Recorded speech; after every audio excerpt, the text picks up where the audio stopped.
দীর্ঘ ১৪ বছর পর খোঁজ মিলেছে মেজর জিয়ার। ৩ মামলায় ফাঁসির দণ্ড এবং ৭ মামলার আসামি তিনি। নাম রয়েছে জঙ্গির খাতায়ও। সম্প্রতি মামলা ও জঙ্গির খাতা থেকে নাম মোছাতে আইন ও স্বরাষ্ট্র মন্ত্রণালয়ে আবেদন করেছেন। মেজর সৈয়দ জিয়াউল হক বাংলাদেশের সেনাবাহিনীর চাকরিচ্যুত হয়েছিলেন হাসিনা সরকারের আমলে। এরপর থেকে বিভিন্ন মামলায় নাম উঠতে থাকে তার। সাবেক সেনা কর্মকর্তার দাবি, ফ্যাসিবাদ ও ভারত বিরোধী হওয়ায় হাসিনা তাকে ঘিরে জঙ্গি নাটক সাজিয়েছিল। পুলিশের খাতায় তিনি একজন মোস্ট ওয়ান্টেড জঙ্গি।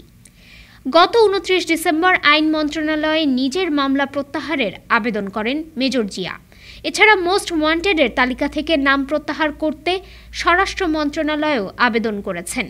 সৈয়দ জিয়াউল হকের অভিযোগ, ফ্যাসিবাদ ও ভারতীয় আধিপত্য বিরোধী হওয়ায় তিনি হাসিনা সরকারের রোষানলে পড়েছিলেন।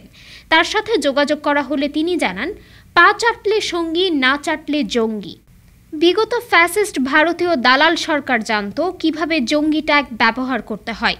কৌশলে সব বিরোধী প্রতিপক্ষকে দমিয়ে রেখেছিল। আমাকেও ফাঁসানো হয়েছিল। লোকজনকে বাধ্য করে চার্জশিটে আমার নাম যুক্ত করা হয়েছে।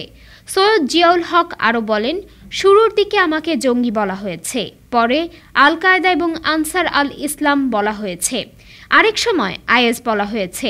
অর্থাৎ এমনভাবে সাজানো হতো যেন চাপে রাখা যায়। উল্লেখ্য, সে সময় জিয়াকে ধরতে ২০ লাখ টাকা পুরস্কারও ঘোষণা করা হয়েছিল। ডেস্ক রিপোর্ট, আজ বার্তা, ঢাকা।